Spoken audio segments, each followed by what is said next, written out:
Hi guys, welcome back to my channel. My name is Heather and this is Henry and this is Create Your Own Cozy.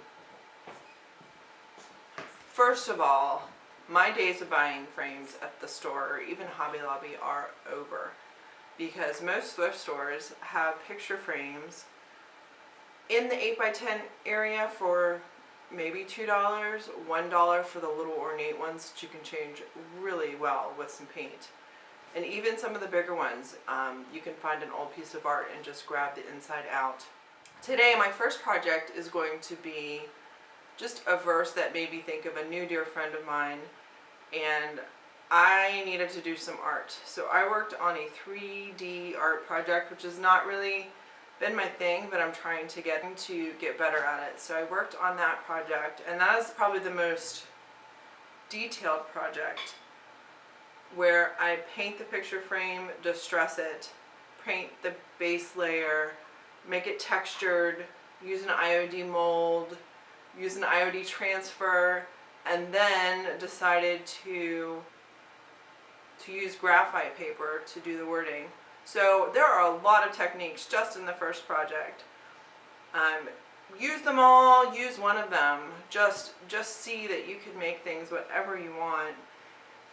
By searching on the internet or using some paint. The second project is just a bird set that goes together, made with papers that I love. Third project is a fun one. My daughter made a little ceramic folded owl in the second grade, and I never found anything to do with it. I did this with one of her other projects, and I'll insert that picture here. But I just took an old frame, put some scrapbook paper that I love, Mod Podged it, and used E6000 to glue it on there, and that way it became a permanent piece of art that I can put either in her room or up on a gallery wall. But it's a way to display the stuff that your kids do in school without them becoming piles or put in a box. It's a way to appreciate it. So I hope you enjoy this video. Please make sure to like this video. I would love to know your thoughts on which project was your favorite, or what ideas you had to do in your home or with your kids' stuff or as a gift. And if you like this kind of content, please subscribe to my channel. I know I have a bunch of you new people on here, and I'm so excited about that. So if you want to help my channel grow, please subscribe and share it with your friends. And thanks for watching. Bye.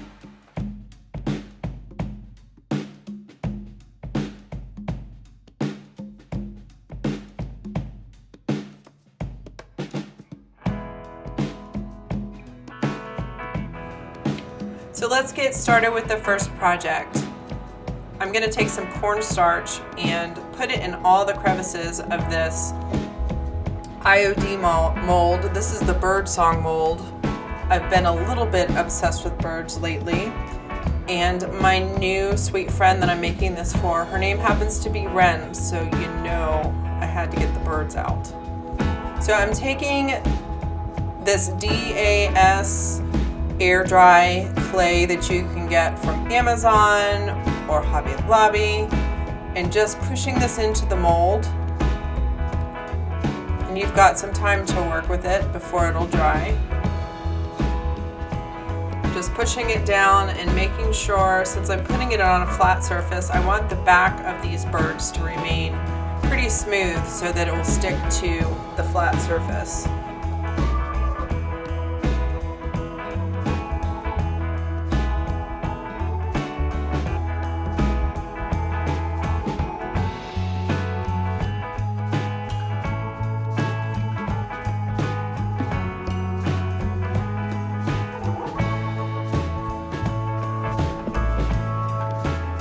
Since this is my first time doing these molds, I went ahead and tried all the birds to see what size and direction and shape I like the best. I really do love them all. As you can see on this IOD mold, they have some raised edges, which helps you kind of get a clean, smooth edge. You just kind of rub it and that edge kind of cuts the clay for you, which is pretty nice. I let these dry about a day before I glued them on my project, but if you're putting it on something round, You're going to want to put it on before it dries so that the shape is the right shape. And I will show you how to take them out here in a second. Make sure that you roll the mold and not the clay. So you're going to let the clay stay straight and you're going to roll the mold piece so that the clay kind of pops out. And then you have this beautiful bird. I'll show you details more at the end. Here is the very yellow picture frame. The details were pretty awesome, so that's why I got it. I'm painting the base coat this aqua blue color because when I wet distress, I want it to be blue underneath and not this yellow at all. So I'm doing the base coat and the little piece of wood that I cut to kind of be the canvas, that same color. Next, I'm adding some white. I think I did 2 coats of this white just so it was a nice thick coat, knowing I was going to distress the high level so you could see that blue through it. And then the next thing I'm going to do, make sure baby wipes are part of your craft supplies because they do wet distressing so well. Just taking baby wipes and taking off in the high areas the white so that that blue can kind of poke through.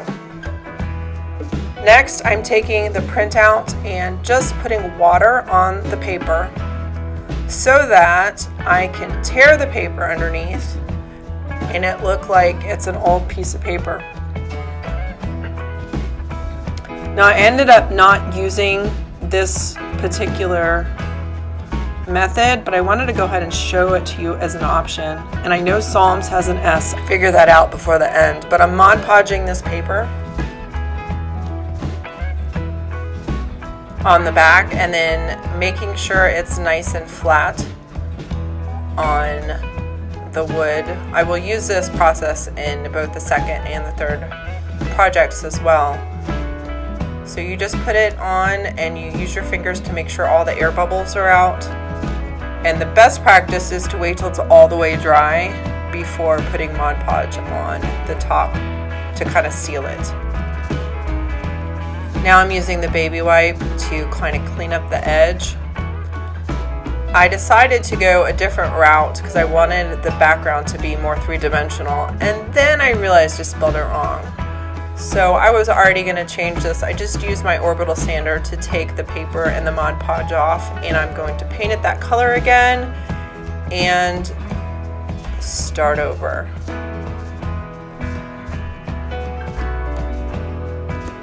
Next, I'm going to take my pieces and parts and kind of put them around and see what I want this final artwork to look like. Three-dimensional stuff has not usually been my thing, and I'm trying to step out a little bit more with using different mediums because I always like them. I just am not as seasoned with using so many different types of pieces. So I got this next stamp at a thrift store for, let's just call it 50 cents. It's a pretty great stamp, and I wanted to kind of add these grids to the background and didn't realize that there was still ink left in the stamp. So I put white paint on it and then I put the stamp on, and the kind of fun thing is some yellows and some pinks and some colors kind of came out, and I just left them in the background. You'll see that on the reveal a little bit more because it added some age to make it look like it wasn't just done. So I love those happy accidents sometimes. So I'm just adding dimension to the back, and then this is just paint, and I don't even reload up the stamp. I'm just kind of letting it kind of wear it out in the back. Now I'm checking to see where I want my words to go. And then I tape my paper down, and I'm using tracing paper, which I happen to have. What it does is uses the pencil, the lead in the pencil, and you push down. I had to push down really hard because this is on top of paint. So I was just double checking to make sure it was coming through, and it's basically just a transfer so you can see where your letters are going to be.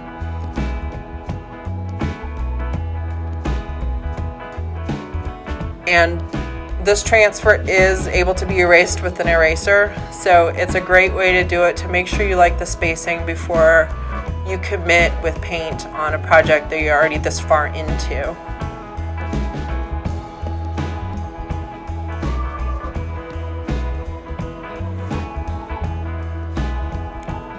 So this next part, I'm using a paint pen I got from Walmart, and I'm showing you in real time so you can see how much time I take on each of these letters. I am taking my time, there's no need to rush.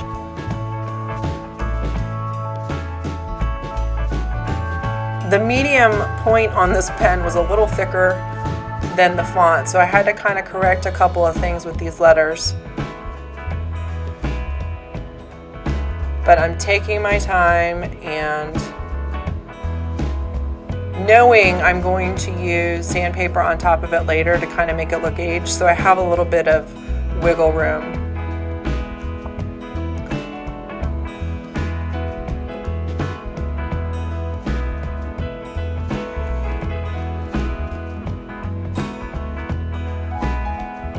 This is when I decided I needed to add a little something else. So I have these IOD Transfers that have a very vintage look to them. So I cut out the little pieces and I'm using the tool that comes with them to kind of just rub them right onto the project.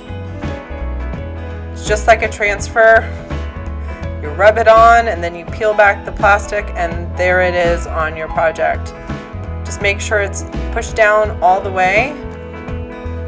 And I actually sandpapered over the transfers as well to make them look like they've been there a while, and it adds to the vintage look of the whole piece. So I sandpapered this whole thing and then glue on the birds, and I'll show you the end product at the end. Now on to project number 2. So these were 99 cents a piece. I love the metallic and I love the detail, so I am just painting them with white paint. 2 coats of white paint, painting right over this faux artwork. It wasn't hand painted. And then the best part of these was the wet distressing with the baby wipe, and you got to see that metallic come out. And I just played around until you got to see a lot of the details, and really loved it. So I didn't get a video of me putting the scrapbook paper on the background, but I Mod Podged the scrapbook paper on, and these papers were so bright that I decided I wanted to whitewash them. So I basically took the paintbrush I had been using and put it in water, and then just took that and drug that over the already Mod Podged paper, and then let it dry for a second, and then rubbed it back. So it made this paper look like it was this whitewashed old pattern, and it fits more with my color scheme. So I'm going to add birds to these, but I'm not going to show you until the end. So project number 3, this is a thrifted frame. I love the gold, I love the blue, and I love the detail. So I'm painting 2 coats of white, and then I'm going to wet distress it, and this frame is my favorite of all of them. I made sure I wet distressed that inner band where it had that blue color, and it looks so good. So here I am wet distressing, again, baby wipe, and make sure you go in like all those little bumps and swirls. Make sure you take back some of the paint, and it really makes it look interesting and like you bought the frame this way, which is great.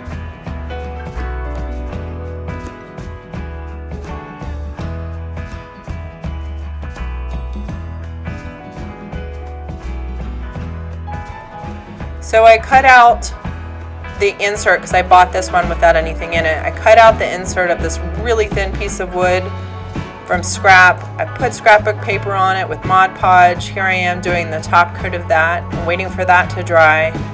And then you guessed it, these colors are too bright for me. I don't know why I'm so afraid of colors these days, but I add whitewashing to this one as well. And there is a spot in that top left corner that won't quite, when I rub it off, it won't quite behave the way I want it to. So I keep messing with it until it looks the way I want it to. This is the one I'm adding my daughter's artwork to, and I'll show you in the final reveal.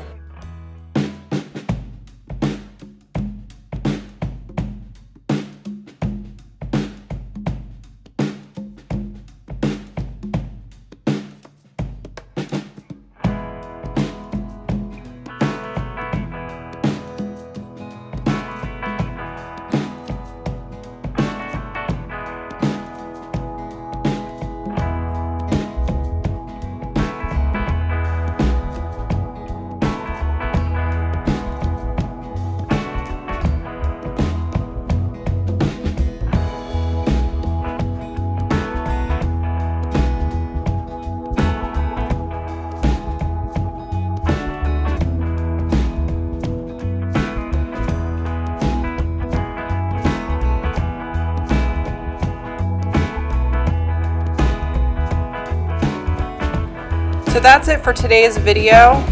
Let me know your favorite project in the comments below. I hope I've inspired you to look at your kids' artwork a little different and to try something new. Let me know. See you next week.